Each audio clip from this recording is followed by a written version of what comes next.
"You locked my dog out of his own yard," I shouted, pointing at the padlocked gate while my golden retriever, Cooper, barked furiously on the other side. His tail wagged like he thought it was just a weird new game. Meredith, draped in her ever-present floral kimono and gripping her HOA-issued clipboard like it was the Constitution, offered the most smug grin I'd ever seen.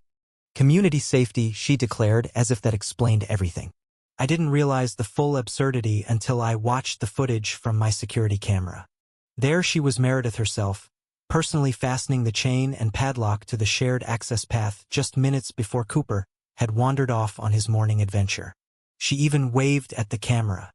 The path had always been a peaceful shortcut. It ran beside my house and led to the park, used daily by parents with strollers, kids on bikes, and older couples out for walks.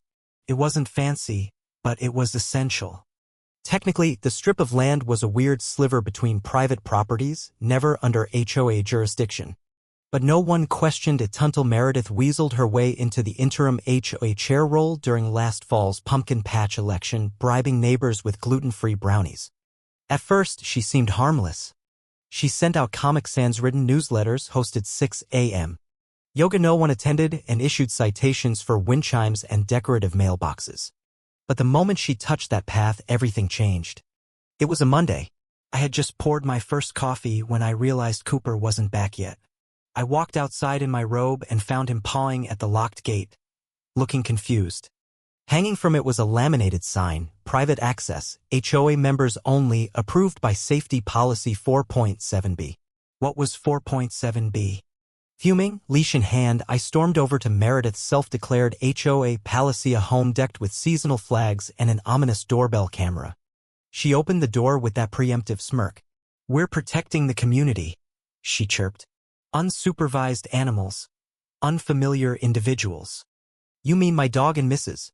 Alvarez's grandkids?" She flipped open her clipboard. "Section 4.7b, she repeated, tapping the page. I glanced down. It was a blurry printout riddled with typos, and even bore a watermark reading, "Sample Template." Back home, still seething, I started digging through property records. To my surprise, the land under the walkway wasn't HOA managed. It still belonged to the original developer, a retired guy named Henry who lived just outside the city. I gave him a call. When I asked about the path, he chuckled. "That old trail?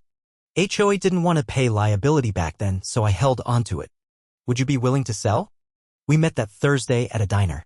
Henry was the kind of guy who wore suspenders over flannel and used "daggum" sincerely. Over coffee and pie, we struck a deal. By the time I walked out, I was the proud owner of a 75-foot stretch of land Meredith's perceived kingdom. I didn't announce it. Instead, I called my contractor buddy. We discreetly removed the padlock and replaced it with an electronic gate and card reader. A cedar fence went up, clearly marking the boundary. A custom wooden sign with gold lettering read, "Private Walkway. VIP Keycard Access Only. Property of Lucas Miller." The next morning, Meredith discovered her claimed territory had transformed. She stormed over in pink slippers and tugged at the gate. "Nothing," she yelled from the sidewalk. I waved from my porch. "Did you do this?" "Nope," I said. "The owner did. I am the HOA. And I'm the landowner," I replied, holding up the deed. The camera caught every moment, including her realization that she'd been locked out of the very path she tried to control. I hadn't distributed any key cards yet. The curiosity spread quickly. Group chats exploded. Photos of the elegant gate and fence were everywhere. By 7:08 a.m., Meredith showed up with backup 3 HOA members behind her like ducklings.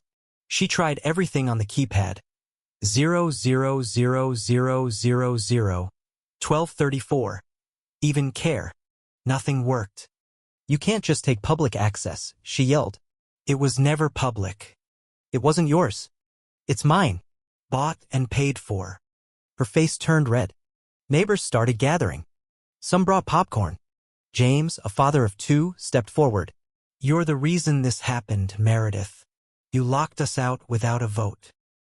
"He's giving out key cards selectively. That's discrimination." "It's private property," I said. "I can give access to whomever I choose. Just like you denied it to us." She didn't see that coming. She expected outrage. Instead, she hit a wall of calm legal ownership. That afternoon, I handed out key cards to those who'd stood against Meredith. Kids forced to detour to school. Mr. Nguyen, who walked to his community garden. Even Mrs. Alvarez. The gratitude was overwhelming. When Meredith saw the cards, she approached me. Fine. I want one too. You've made your point. Sorry, I smiled. VIP access is for those who value the community. But I am the community. No, I said, turning away. You tried to gate it. Later, her husband Greg stopped by. She gets carried away. You know how she is. You once called my bird feeder a hazard. Fair, he sighed. But, yeah, I get it. By Friday, the path was a neighborhood marvel. Someone added fairy lights. A plaque read, Freedom Lane. Kids swiped their cards and danced through. Meredith stood outside for hours, watching silently. But she didn't stop. Sunday, I got served. A man handed me a civil action, filed by Meredith.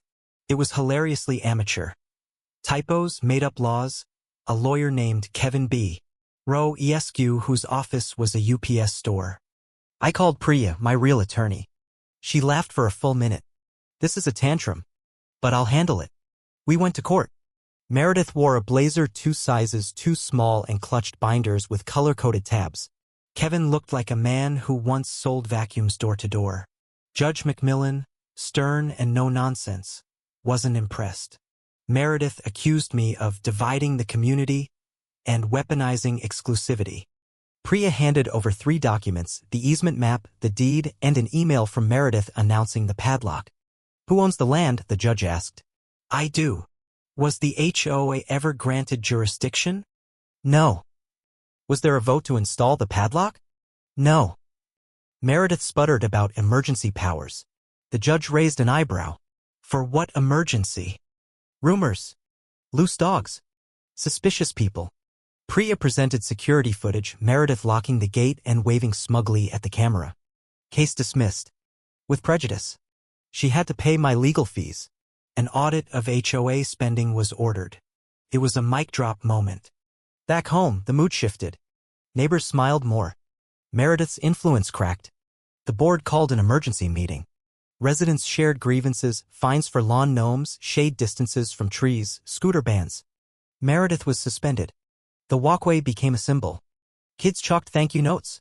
Seniors rested on the new benches. The board hosted a potluck right by the path. I was handed a golden keycard, a token of appreciation. Max, now convinced he owned the lane, barked in approval. Meredith made one last stand. She arrived with a scroll of 6 signatures, including her cat, demanding control. I pointed out the city had just sent me a congratulatory note. You think this is over? She fumed. No, I said. I think it's better. The board held new elections. Meredith ran as a write-in. She got 5 votes.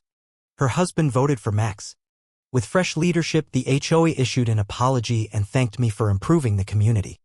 The walkway, once a battleground, became a place of joy. Someone carved a bench that read, Freedom from Clipboards. I walked the path that evening, the golden card in my pocket. At the end, Meredith stood, arms crossed. We didn't speak. Eventually, she walked away. And I kept walking forward. It wasn't just about the path. It was about choosing to fight smarter. Choosing community over control. And proving that sometimes, the best way to beat a tyrant is with kindness, patience, and just enough pettiness to build something better. Max still thinks the whole thing was for him. And maybe in a way it was.